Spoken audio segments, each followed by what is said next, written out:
This is the Tech Ed Podcast. I am your host, Matt Kirkner. Today's guest hails from a company that will be recognizable, I think it's safe to say, to every single one of our listeners this week. We've been really excited to welcome this individual onto the podcast. She has an amazing background, an amazing story, and has done some amazing things. We're going to talk all about that on this episode. My guest this week on the Tech Ed Podcast is Mary Snapp, and Mary is the Vice President of Strategic Initiatives for Microsoft. Mary, such a pleasure to have you here on the Tech Ed Podcast.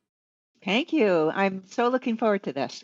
You know, you've got such an amazing background and really coming from a small town in rural Kansas. And I know we're going to talk about that. We'll talk about some of the differences and opportunities that are available to people from rural America. Also, some of the challenges that come along with growing up in a rural setting, especially as it relates to the kinds of technologies I know we're going to be getting deep into today. But let's start off with this. Such a fascinating background, as I suggested in our introduction. Tell us a little bit about how your upbringing in that small Kansas town had an effect on your career path and how it led you into this really cool role now as Vice President of Strategic Initiatives for a company like Microsoft. My parents were both children during the Depression, and my dad, World War II, my mother working for a living. And so they brought a certain sensibility that perhaps you wouldn't receive in other parts of the country or with other sets of parents. My dad grew up on a very small farm. He was the only son. And so it was a hard livelihood in that period of time. So that sort of resilience and hard work that we always hear about, but he lived it. And I also lived in a town which was primarily Mennonite, which brought its own sense of culture. My family was not Mennonite, but many of my friends were. The faith-based community there was very strong. There was a small college of only 250 people who were all young Mennonites who came from around the country to this college, which was really an anchor in the town for culture in a town of 12,000 people. So even though we had to wait for the train on Main Street 3 times a day before we could go across to one side of the town or the other, there was a culture there of the Mennonite community. There was sort of the resiliency of my parents, who were, again, from a product of the Depression era and World War II, that really helped to shape, I think, my family, my siblings as well. And then the little town, in a town like that, you sort of feel like you've got a microcosm of everybody. You have people from various ethnicities, certainly generations of age, different religions. You certainly have people who belong to the country club and, others who didn't. And so having exposure to so many people from so many walks of life really in that small town, I think really shaped an openness too that I think has been important in a career. Both of my parents grew up in small towns as well. And I think for folks that haven't spent time in that environment, there really is just that fabric and that culture to a small town where in many cases everybody knows everybody else. Your stories aren't secret, but really that was just a great answer in terms of how growing up in that kind of town, whether it's faith-based, whether it's a small town, whether it's, having that small college that was there that shaped that history and really made you the person that you are. Every one of us is an amalgam of those experiences, and you're certainly no exception. But you took that opportunity, and I mean that sincerely, growing up in a small town like that, turned it into this amazing career. Just so our audience realizes, we're talking today to the first female attorney at Microsoft. You've had such an amazing and remarkable career there, and now you're leading strategic initiatives for the entire organization. I would love to hear, as you think about starting out in the small town and now all the way to this role that you have now, Mary. Talk about some of those pivotal moments in your journey that really kind of shaped the person you are and maybe the way that you execute your leadership as well. It's a great question. And I'd say there's several moments that you think of as pivotal. The first was my very first job outside of college. I worked for General Motors in Detroit. So I had never been on an airplane before I went out to that job interview in Detroit, and my parents put me on the plane and patted me on the back and gave me one of those stiff Midwest hugs and told me that it was all going to be fine. And And that job was a really interesting job. It was something called Previews for Progress. Now you'd look at it and think about it, it's very, very quaint. But they hired people right out of college, and we got in a van with 2,000 pounds of equipment, and we traveled to small towns and some larger cities too. And we did a 1 hour science live program in high schools and junior high schools all across the country. So I was the first woman that they hired for that role. They'd always hired men before. And so that was a big deal, having a man and a woman together who weren't, they were business associates traveling in well, it wasn't a long time ago, in the mid 70s. And so it was very interesting, but I learned how to load and unload 2,000 pounds of equipment with my partner and some school kids twice a day, did an hour live show, and then went back to the hotel room and got out our typewriter and sent out letters to try to get our next gigs a couple of months out. So it was really a fun job that taught me a lot about how to be on a stage, how to really talk to people. We would go to the local radio and television stations in each stop and talk about General Motors and innovation and technology. So today I'm sort of doing the same thing. I'm out on the road a lot talking about Microsoft and innovation and artificial intelligence. So it feels like a lot of fun actually to be doing that and kind of coming full circle. Um, if I could just know a couple of other points and examples, I was the deputy general counsel at Microsoft during our antitrust years in the late 1990s. And in that time period, I was also the lead commercial lawyer for our Microsoft Windows product, which was the product at the center, really, of all of the controversy. So, in that role, for the first time, I was traveling internationally, talking to EU commissioners about antitrust issues, about technology, coming back, trying to be the arbitrator between that and the engineering teams about what these people in Europe wanted, and I have to say it was tough to find a friend in that time period. I felt like I had no friends between the engineers who weren't happy and the commissioners who weren't happy, and trying to kind of arbitrate and mediate between the two. So really honed skills of persuasion on Right. both sides, arbitration, sort of leading by influence rather than authority, because the EU folks were the authorities and the engineers were building the products. So that was also really seminal. After that time, we had a new general counsel, Brad Smith, who's currently our co-chairman and president, and he really put the lawyers out on the road in order to build relationships around the globe, in the United States, in state offices, in Washington, D.C., and around the globe. And so that was another opportunity to really do a lot of outreach. Some of it was antitrust, some of it was privacy, just a range of public policy topics. And then I guess one of the last things I would say is at one point I worked on a joint venture with NBC. It was a MSNBC product, which in the very beginning was a joint venture between Microsoft and NBC. I was a young lawyer at that time. We signed a 99-year deal with no outs. So that really meant I did a lot of work trying to keep it all together afterwards. I moved off of that. And then 15 years later, I came back as the business lead to try to unwind this transaction, now 15 years old, with all kinds of hurt feelings on both sides of the aisle. So learning the difference between being a lawyer, who tries to persuade, and being the business decision maker on what this breakup would really look like, really taught me the Oh, difference. wow. And then I guess I'd Huh. finally say leading Microsoft Philanthropies was just such a joy and just an amazing experience that I really look back on as a highlight of my career.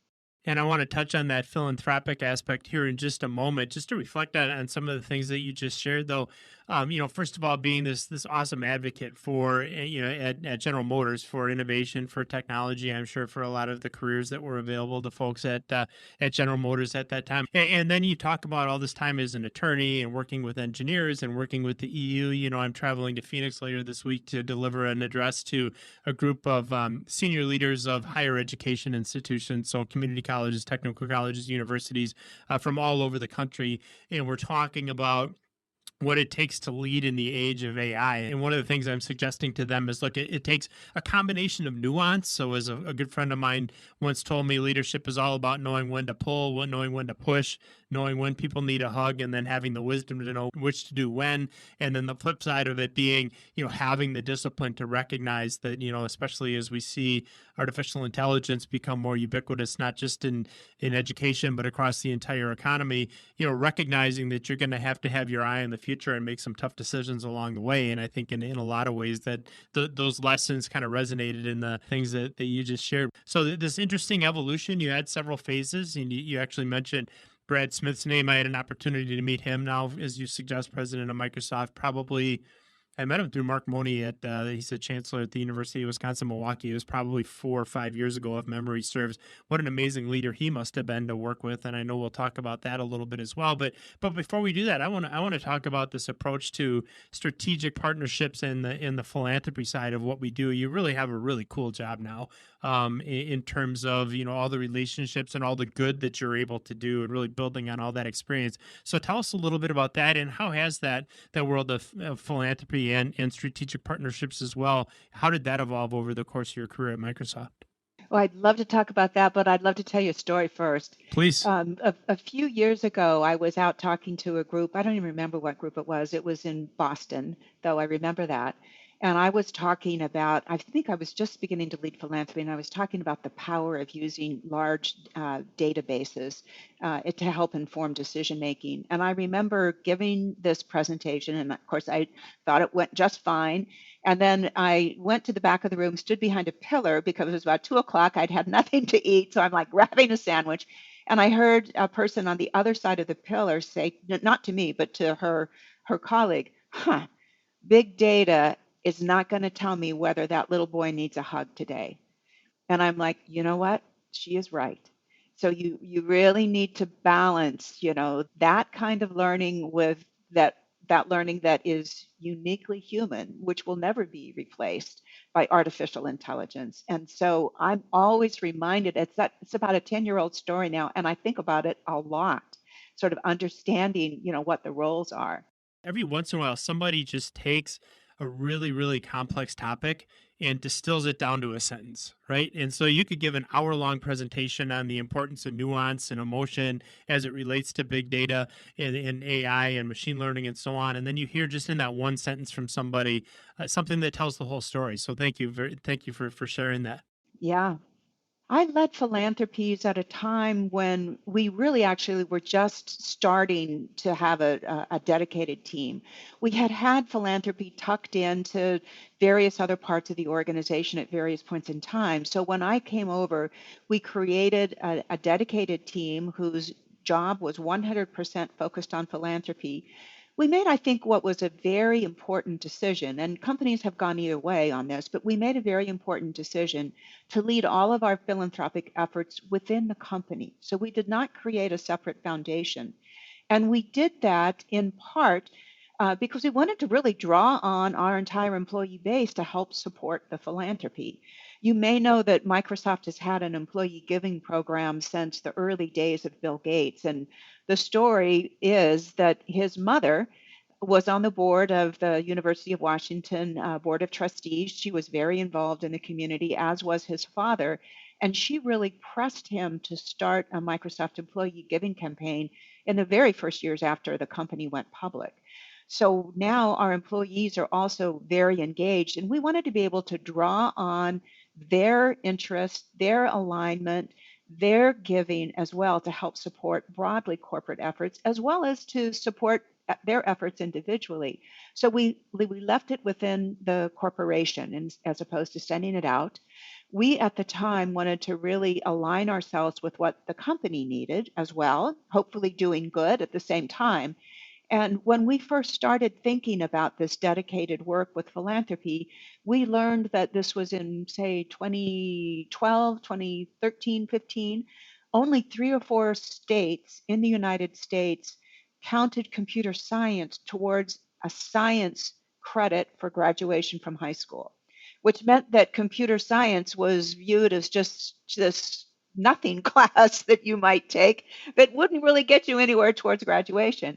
So we really set out on an effort to have computer science counted as science. That was a multi-year effort. And along with that, we supported STEM programs all across the country, whether it's Black Girls Code, Girls Who Code, whether it was code.org, whether it was STEM programs in Boys and Girls Clubs and other kinds of organizations, workforce development.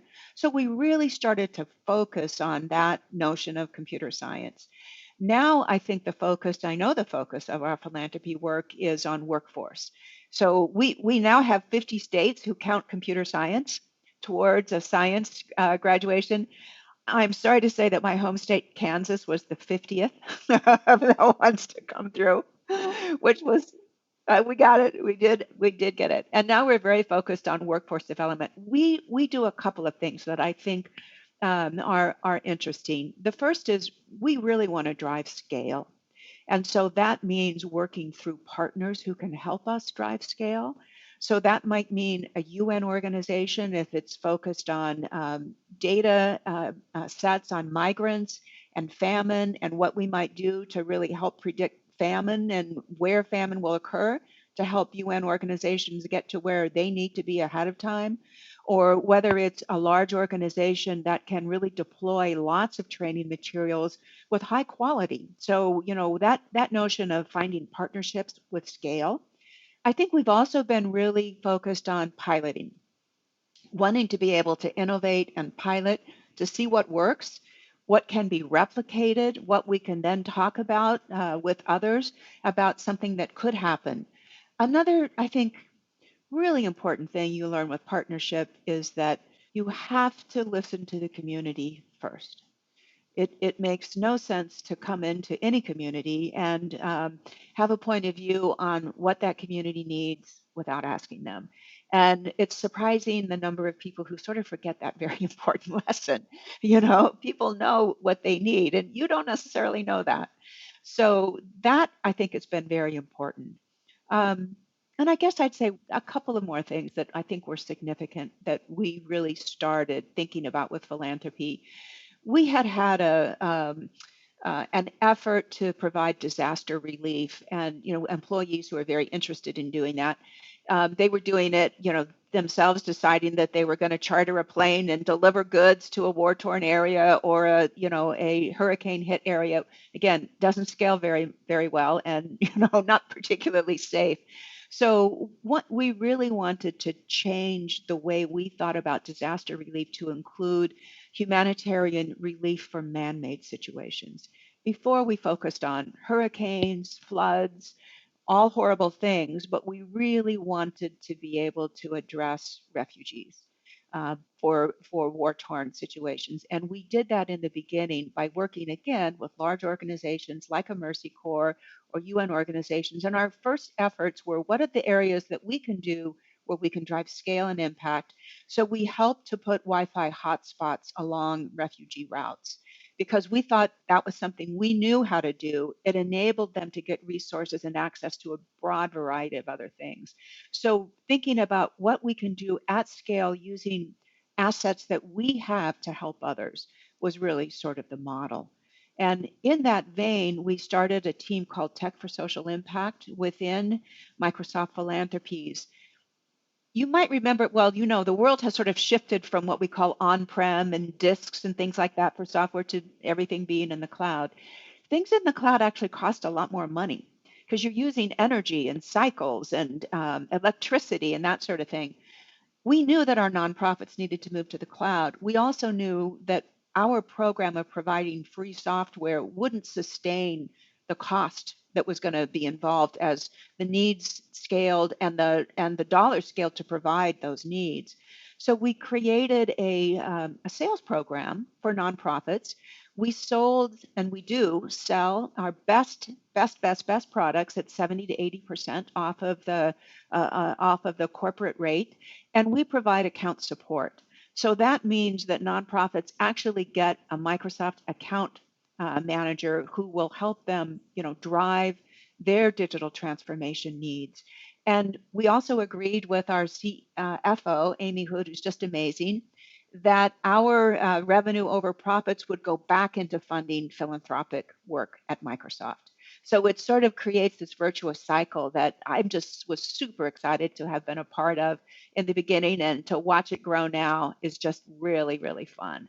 Yeah, it's almost like a revolving fund for continuing to do really, really important work on the nonprofit side. A couple themes that just screamed out at me as you were going through that, Mary. And one of them is this whole idea of having the right partners, right? Not trying to do it all yourself, and whether you're doing it with a UN organization or others, making sure that we're partnering with people who focus on their highest and best use. We focus on our highest and best use, and together then we create tremendous leverage in doing that. The whole idea about community, and there were a couple kind of experiences from my life as you were talking about the importance of listening first, right? And the first one is I've been through a number, quite a number now of business transactions, acquisitions, and so on. And I would always caution our teams to think about, look, let's not pretend that we know everything about that company that we're buying and that we can somehow suddenly bring our mass expertise to that company and turn it into some really successful organization or build on it right away. Let's go in and listen. Let's go in and find out why that company's been successful. What is its secret sauce? What's special about its culture, so that we don't screw something up along the way. The same advice that somebody gave me about 30 years ago was when you're starting a new job as a leader of an organization. And I was chief executive of three different companies, or two, I guess, and a chief operating officer of a third one.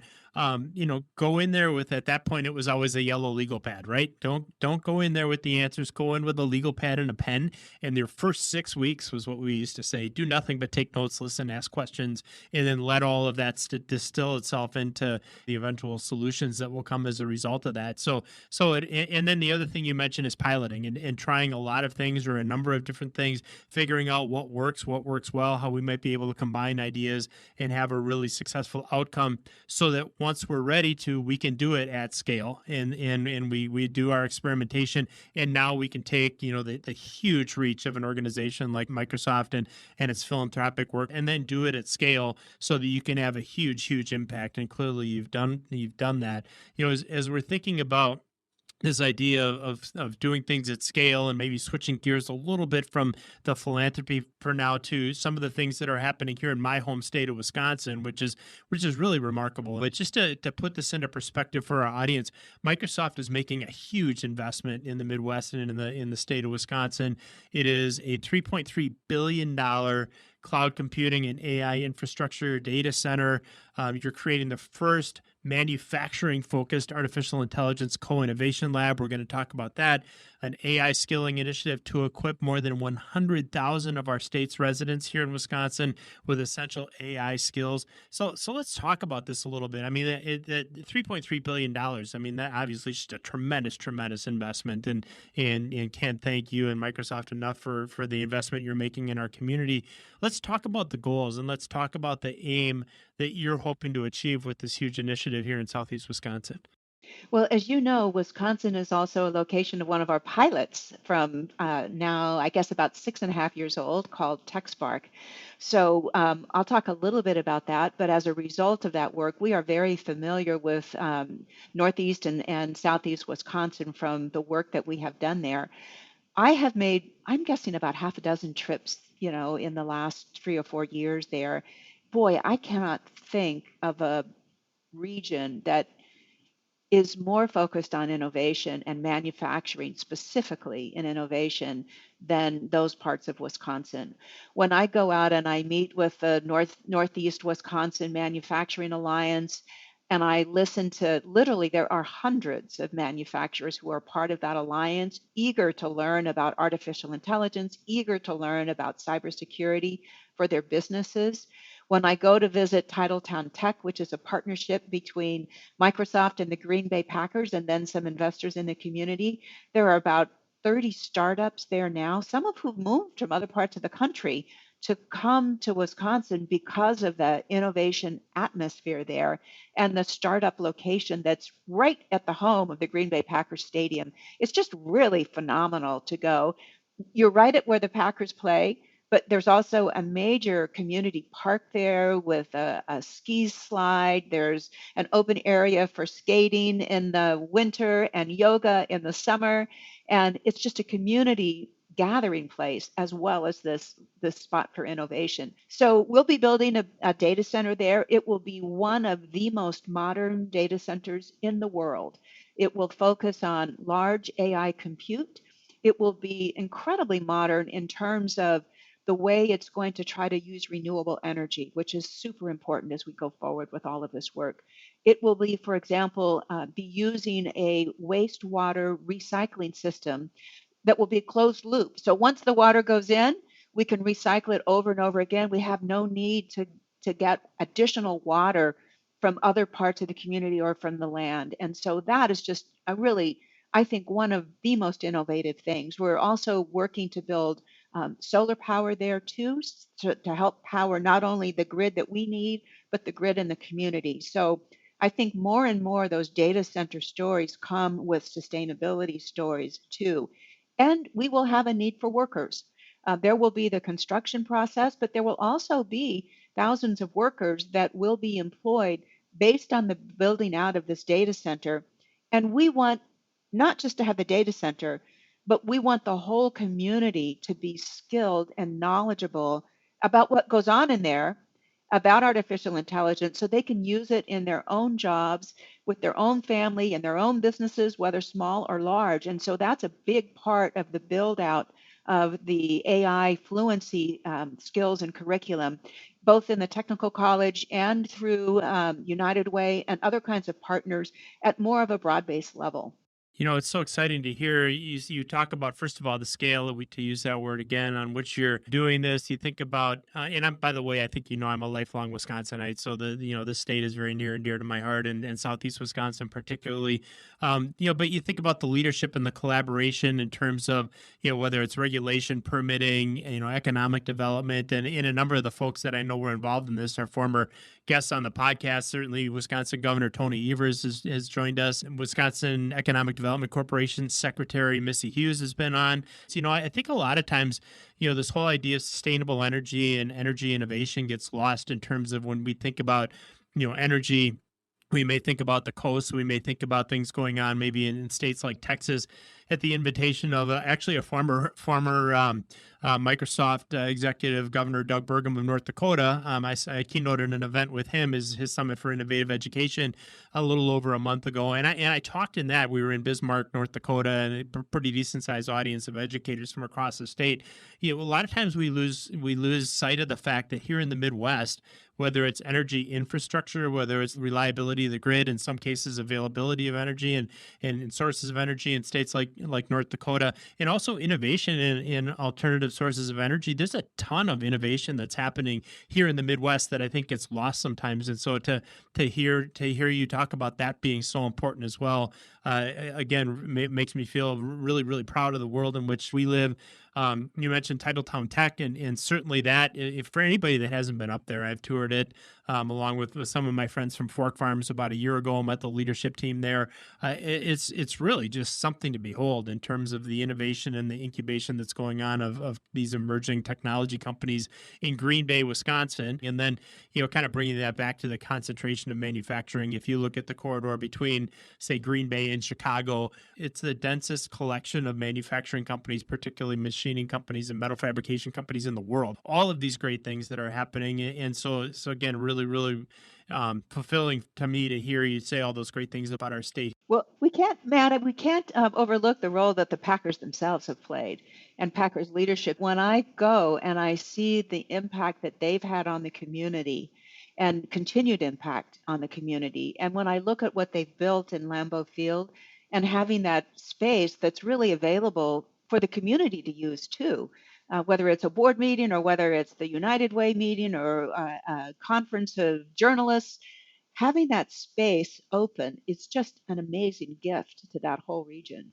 It is indeed, absolutely, and I think a lot of that speaks to just the, obviously the ownership of the Green Bay Packers being basically a community-owned organization. It will be forever. There's legally really no other way for them to have that organization. So such a huge fabric and commitment from the entire community. And of course, as we record this, we probably should mention that the Packers just signed Jordan Love to a multi-year contract. So looks like our dynasty of quarterbacks from Brett Favre to Aaron Rodgers now to Jordan Love will continue. So really, really exciting from that standpoint as And well. training camp is Yep, it's starting, that time of so year. that'll be fun. Yep. Exactly right. Yep. So let's talk now a little bit about this partnership with Gateway Technical College. So for our listeners, that is a prolific technical college in Southeast Wisconsin. Full disclosure, I've been on their foundation board for a number of years. We're huge supporters of community and technical colleges in general. And so you've got this great partnership and collaboration that's going on AI workforce development. And so I would love for you, Mary, just to touch on a little bit what that collaboration looks like and what outcomes you're looking to generate as a result of it. I'd love to talk about that. But first, I just want to underscore the importance of our technical and community college system throughout the United States. They have gotten short shrift in terms of funding and support broadly for too many years. And yes, we need 4-year university degrees, but we need lots and lots and lots of those technical and 2-year degrees. And they will be so important in the economy going forward. When I think about our own state, Washington, I bet you know the numbers in Wisconsin too. But in Washington state, we know that over 70% of jobs in the next couple of years will require some kind of post secondary education. And we know that a far fewer percentage of our high school graduating students are in any kind of post secondary within a year or two after graduation. That creates a huge skills gap. And a lot of those jobs are at that technical college, community college level. I travel a lot, going to more rural parts of the country for some of the work on those strategic initiatives. And the number of times people have told me about the shortage of welders. Every place I go, there are not enough welders, whether you're a manufacturing, whether you're a small business, it doesn't matter. And frankly, there are hardly any women welders. In part, you could talk about reasons why that is, but welding is like a heavy duty job. Using artificial intelligence and some robotics, I will bet you that we could really increase, the demographics of welders across the United States. And Well, that's, and if I may, yeah, well, go while ahead. you're on that topic, I ran, as I mentioned, ran a number of manufacturing companies and employed a ton of welders. And I will just say, at the risk of offending maybe some of our male listeners, that we loved it when we had women in our weld booths. And it wasn't, I mean, obviously you love having that diversity in your workforce, but the attention to detail, the patience, the pride so many times that they took in their work. When you could find a woman who wanted to be in the weld booth or wanted to work in a welding environment, we would jump all over that opportunity. And then to your point now, as we think about robotics and automation and being able to use those technologies to leverage maybe some of the challenges from a physical standpoint for anybody who's involved in metal fabrication, Yeah. really, really great opportunity. So I appreciate you using that example. Yeah. Yeah, and going back to that curiosity thing, we started a program called TEALS. It's technical education and literacy in schools. You're nodding. Not hardly anyone will know what TEALS is, Right. but I know it. but Yep. it's a program where engineers, not necessarily Microsoft, agree to teach side by side in a classroom that has not had computer science taught before, and they teach side by side with a teacher for 1 year, and then the engineer takes the primary role in year one, and then the teacher takes the primary role in year two. Volunteer kind of an organization. I was visiting a teal school, and the teacher, who for the first time, Hmm. the volunteer to teach computer science, was a female welding teacher. And she was the one who raised her hand and said, I'll learn computer science in my classroom. Awesome. So, another great example of curiosity. Terrific example of curiosity, and of course so many people, my guess is that welder that became a computer science teacher probably learned her craft in those technical and community colleges that we're chatting about. So it's just another example of the incredible impact they have. So on that topic of Gateway Technical College and the work you're doing there, tell us a little bit more about what's going to happen in that particular program. Well, there are several elements to the programs that we're working on right now with community colleges. The first is really creating a set of curriculum. And Matt, I know you know so much about the importance of having high quality, easily digestible curriculum. So a good set of curriculum on the basis of both artificial intelligence and in some cases cybersecurity. So having that curriculum. Another piece of it is providing an opportunity for support and scholarship for students who can come and be able to take advantage of that opportunity. A critical element in that community college system. And the third is, in some cases, doing a little bit of a TEALS like program where we provide some support to teachers. So, you know as well that there is a major shortage of teachers, good teachers in this country at all skill levels. And whether you're talking first grade or whether you're talking university professors, we have a shortage of one of the most valuable professions in this country. And so being able to provide support to teachers with good curriculum and some opportunity to do hands-on learning is, I think, absolutely critical. So those elements of curriculum, scholarship, and teacher support are all going to be important elements of the work that we're doing there.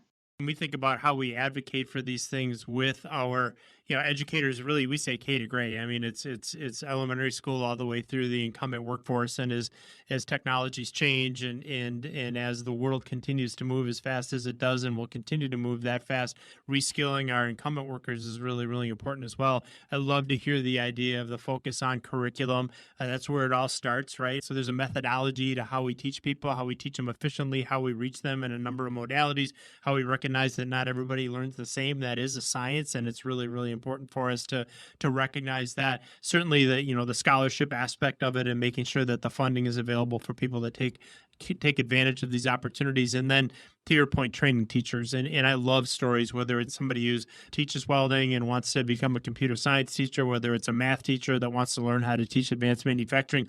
All of these things require us to really provide instruction to the individuals that are going to take that learning and then impart it onto all of our students. And that, of course, is our teachers. And can't say enough great teachers, especially in the fields of STEM and engineering and manufacturing and technical education across the whole spectrum. They deserve a huge, huge debt of gratitude at the community college level and at the university level as well. You think about the fact that, as you suggest, that the huge percentage of careers in the future that are going to require some post-secondary education, whether it's a certification, whether it's a certificate program, an associate degree, a bachelor's degree, and obviously the career path that somebody is pursuing is going to dictate to some degree the level of education they need post-secondary, but more and more important. So let's talk a little bit about, we talked about technical and community colleges. Let's talk about our universities, and one in particular would be the University of Wisconsin-Milwaukee, which I know is near and dear to the hearts of the folks in the executive ranks at Microsoft. I'm sure you'll reference that, but I've been involved with the Connected Systems Institute at UWM for probably 7, 8, 9 years. So this is just a really cool partnership between the University of Wisconsin-Milwaukee, particularly what we call the CSI, the Connected Systems Institute, and Titletown Tech as well. Talk a little bit about the objectives of this collaboration that's taking place in Milwaukee. Yeah, as the support and the relationship is really multi-tiered, as you've noted as well. And so this initiative will really focus on providing opportunities to pilot innovative products and solutions for manufacturing companies, and providing essentially a lab for that to happen in that area. So the hope is that we can reach over 100 different manufacturers over the next couple of years, and really doing that sort of pilot program in that sort of controlled environment to create innovation and solutions. So we're talking about providing broad skills for at the sort of the United Way level. We're talking about community college technical skills, and then this will be really focused on manufacturing and really innovation in manufacturing. So we couldn't be more excited about that. And once again, it all starts with having some great folks on the ground who know what the community needs. The more we talk to manufacturers, and it's really across the country, and this particular initiative taking place in Southeast Wisconsin, a lot of them recognize that AI is going to transform their operations, and a lot of them recognize that they have to start thinking really quickly about how that transformation is going to take place. Whether it's robotic process and automation in the front office and the back office, whether it's things going on the manufacturing floor. You talked a little bit about the importance of data and predictive analytics, and certainly manufacturing is going to be a hotbed of that technology. And then thinking about all the embedded smart technology that'll be arriving in their manufacturing plants on board toward the machine tools and the robots and the conveyors and the programmable logic controllers, and the list goes on, that they're integrating into their manufacturing operations. AI is going to play such a huge part of that, and it's going to be really fun to watch how those initiatives roll out at the Connected Systems Institute, because I You know it's bet. just going to be absolutely Yeah. absolutely fascinating. So I want to talk now about another organization that I know is really near and dear to you, Mary, and it's actually the reason that we were able to get connected initially. We had Greg Tavine on the podcast. Obviously, he leads Emerging Prairie. Obviously, the two of us, he leads Emerging Prairie in the state of North Dakota. He's done some amazing things in the world of entrepreneurship and leadership and technology. So first of all, I have to mention that I'm thankful, very thankful to Greg for putting the two of us together. Greg is Your the best connector in the Yes, world, he knows I everybody, think. right? It's just Yeah, crazy. he does. And he's so, what I'll tell you about Greg is there's a lot of people that are really, really well connected. How freely and Yeah, willingly he shares those connections. And yeah, sometimes people are, protective of their networks for a whole variety of reasons. And he's like, if he knows two people that would enjoy meeting each other or can help each other in any ways, I think he just, goes home at the end of every day with a big smile on his face, knowing that yeah. he just put this incredible network of people together. But he's really a unique individual in a really good way. Greg joined us, by the way, for an episode of the Tech Ed podcast. So we'll link that up in the show notes if people didn't catch that when it was released. But just an amazing guy. So let's talk about this. Making an incredible impact in the world of entrepreneurship. Even more important, I think, probably the flow through opportunity or connection or impact that it's having on communities in general. Tell us a little bit about Emerging Prairie and why you love being a part of that organization. Well, let me just also say, just from the beginning, I love Fargo too, which is where Emerging Prairie is. Totally. And, I first had exposure to North Dakota in that job I was talking about at General Motors. Yeah. I was on the road giving these speeches when, what's the river from Canada that sometimes floods Is into North yeah. Dakota? Yeah, no, I know. Is that the Grand Forks? Is that the one? Is No, that I don't think.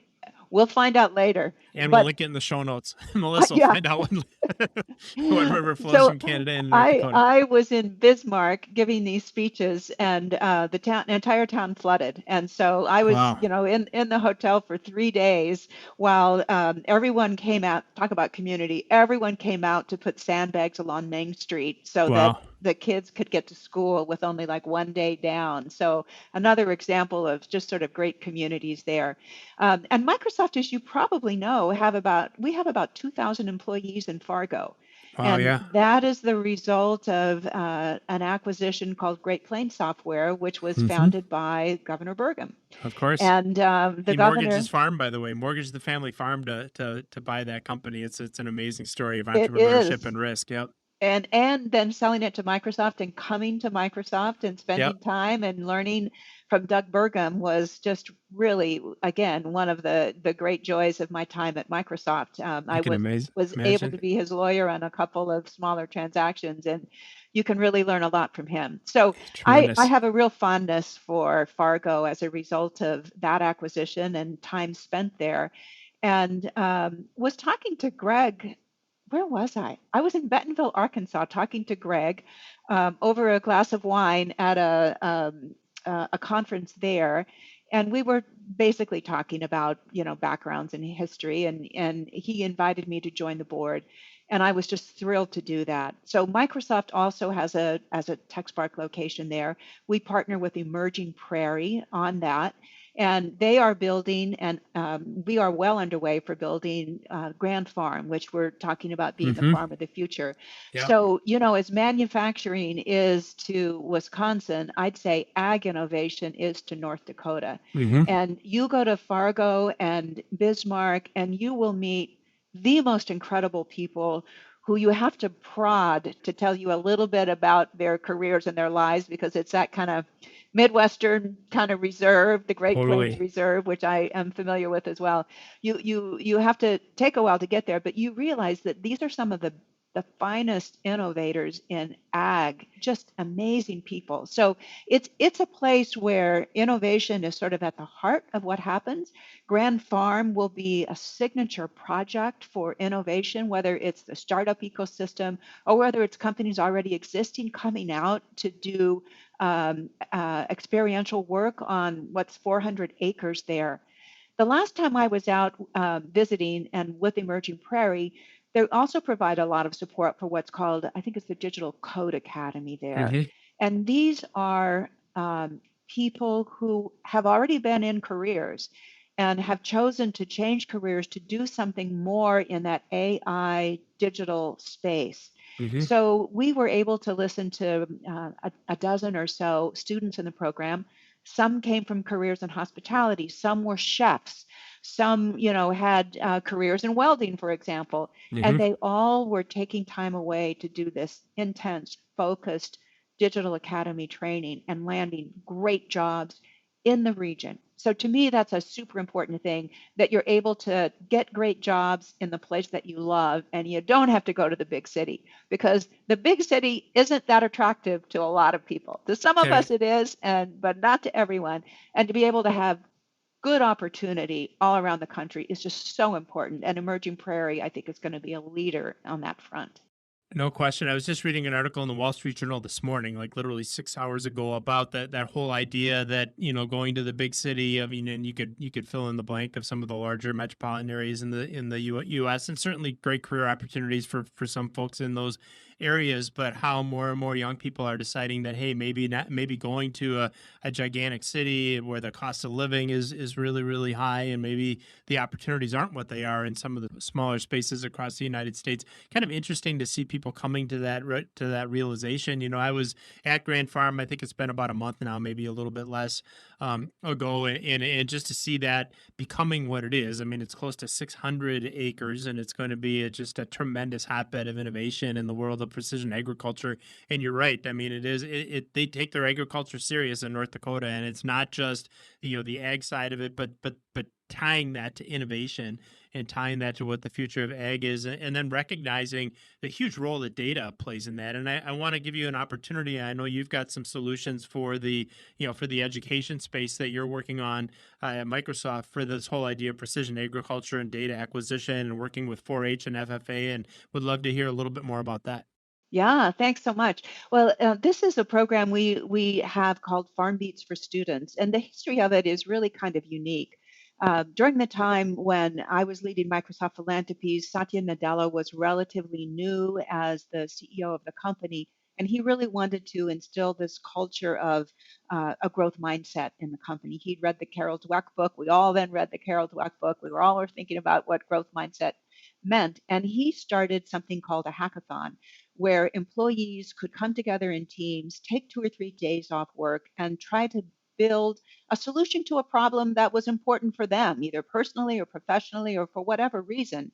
And then, of course, we had to have a prize because you always have prizes for these Of things. course. A group of Microsoft employees came with this solution where they were using essentially Microsoft Excel and a sensor, and it sensed the amount of moisture in soil, and it then put that onto a spreadsheet, and they could do some data insights from it to learn more about what was needed in the soil or not. They had won the prize. Hmm. And I said, "Do you know who FFA is?" And they had no Huh. idea. I mean, Future literally had Farmers no of idea. America, right? Yeah. You betcha. And I'm, on the corporate sponsors board of FFA. And so I introduced the two of them, and we started to think about how we could create a curriculum that could be used by the ag ed teachers across the country. Of course, trial and error. You get started. We ran right into COVID. We ran into major supply issues. We couldn't get the little Raspberry Pi computer. Hmm. It was too expensive. Of course, no classrooms were being taught in person. It was super hard to do this when you're away during the pandemic. We've come back now with, I'm going to reach for it right here, Yeah. a downsized kit. It's about a half a pound of coffee There you go. is Love what the it. size of it is. It's got the little micro bit in it, and we've got curriculum that FFA helped us develop, and we're hoping that we can really pilot it in a lot of FFA classrooms this year. And to go back to the North Dakota spirit of entrepreneurship, The last time I was in Fargo, I met the woman who's leading the state of North Dakota's FFA. She'd been on this job for about 2 months. I showed her the toolkit, and she is piloting it, not piloting it, she's offering it in every single high school across North Dakota in the Awesome. fall. Yeah, So, and that's an example of a leader on the ground who knows how to make things happen, at absolutely. scale. And just so excited about that. And this kit also, I'm sure you have, Matt. Do you know about the Chicago High School of Ag and Science? I don't know that I'm familiar with them. Oh my gosh. That's, Oh yeah, my it gosh. sounds This fascinating. is your next podcast All right, leader. let's do it. Make the Yeah, introduction. Yeah. Be a these great guys are Javine. We'd love to know those folks. these Yeah. guys are great. They're on the Yeah. south side of Chicago. It's a school, it's a charter school that teaches ag and science, regular high school degree, but you take 2 ag classes every semester, and then you declare kind of a major, whether it's animal welfare or horticulture or something in the culinary area. And all the kids are members of FFA, every single kid. The school takes kids by lottery, so a huge range of kids who go there, wide range of demographics of all kinds.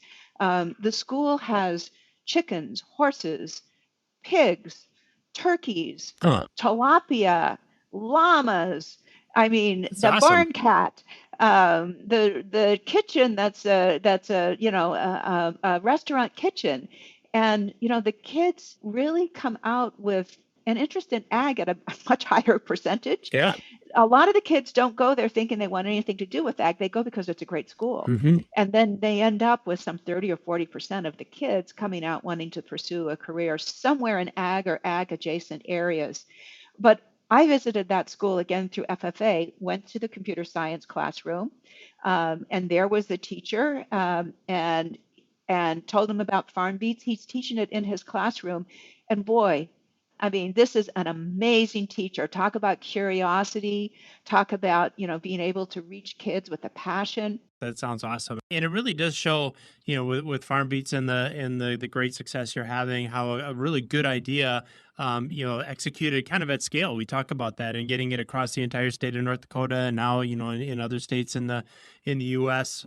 Really, really a great example of how you can bring the power of a huge organization like Microsoft to spread the word, build excitement about, a solution that, as I spent some time getting to know it, it's simple, and I love the fact that it's simple. It's not, it doesn't not you're not going to take a PhD in precision agriculture to be able to implement this and teach it to students. It's data acquisition, and it's data formatting and analysis, and in a really straightforward way. So I'm glad we gave you an opportunity to chat about that.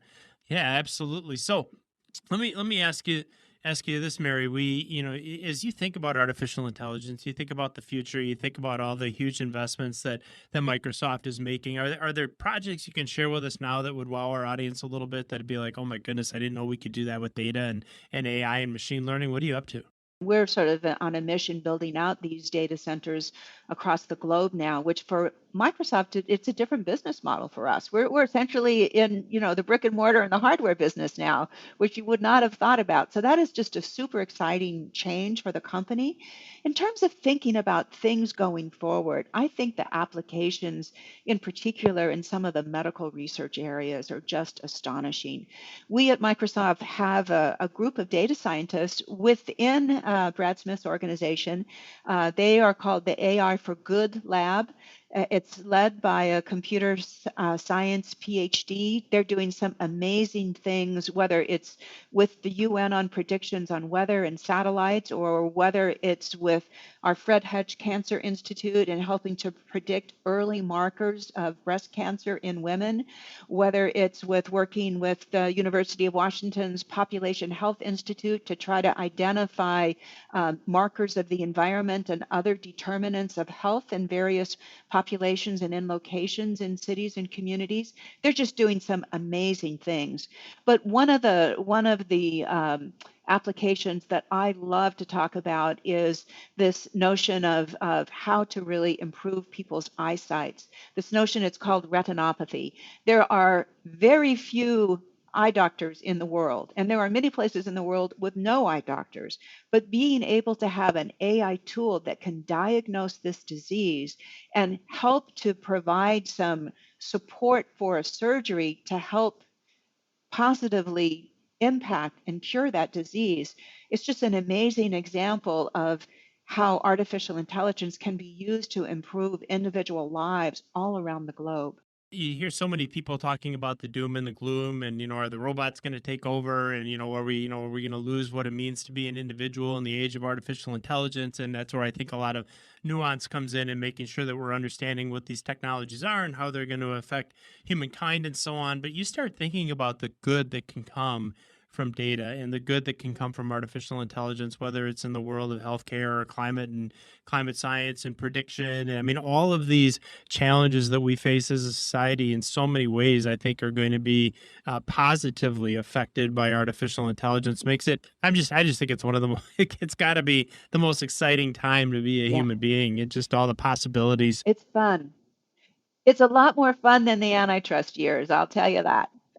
I will say, as you think about those kinds of topics, it is just so important that you really think about what are the principles that will guide you in the development of the technology, what you're willing to do, and what you don't want computers to do at all, and putting those principles front and center with every single application that you have. It is just absolutely important. Brad has been a part of, and we are at Microsoft hosting in a couple of weeks, a conference on AI and ethics. The participants will be religious leaders from around the country who will come together to talk about the ethics of artificial intelligence in that kind of a faith based community, which I'm really looking forward to that. I think that will be really, really, I mean, yes, I'm happy to talk to prime ministers and things like that, but this could be really cool. Just fascinating, I would think, and just how to think about these things. I was recently appointed to the Joint Legislative Council here in the state of Wisconsin, their committee on the regulation of artificial intelligence. There's 8 of us that are serving on that committee, and then that work will inform the state legislature in terms of how to think about these kind of things. And so it's just a topic that really fascinates me in terms of making sure. I think the idea of having guidelines and policies and knowing what we think is ethical and what isn't, and how we should regulate it and how we should make sure we're not over regulating it. I mean, there's just so many aspects to this that I think are really exciting. It feels like we could have an entire conversation just about that. And sadly, we're kind of reaching toward the end of our window here with Mary Snapp of Microsoft, and just having an incredible conversation about the investments that her organization is making in Milwaukee and in Southeast Wisconsin, I should say. Just the future of artificial intelligence, where things are going with technologies like precision agriculture.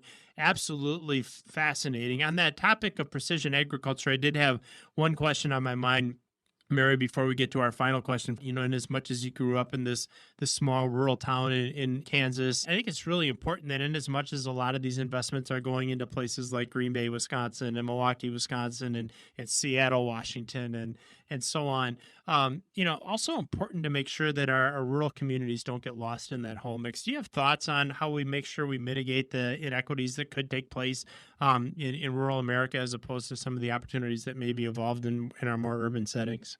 Yeah, absolutely, I do. And as you might guess, born by a little bit of experience, first of all, I think you just start from this notion that talent is everywhere. Great talent is everywhere. I think one of the most talented lawyers I've ever met is my brother, and he lives in Dodge City, Kansas, and he chose it, and he's never leaving. And he's just an amazing mind. But people make really valid choices when they decide that they want to live in rural spots. So I think it's opportunity that we really need to ensure. If you think about it, I'm just going to go back and use an analogy: electricity. 1879 or whenever Thomas Edison invented the light bulb. Um, 30 years later, rural counterparts had only 1 in 10 had electricity. They were far behind their urban counterparts.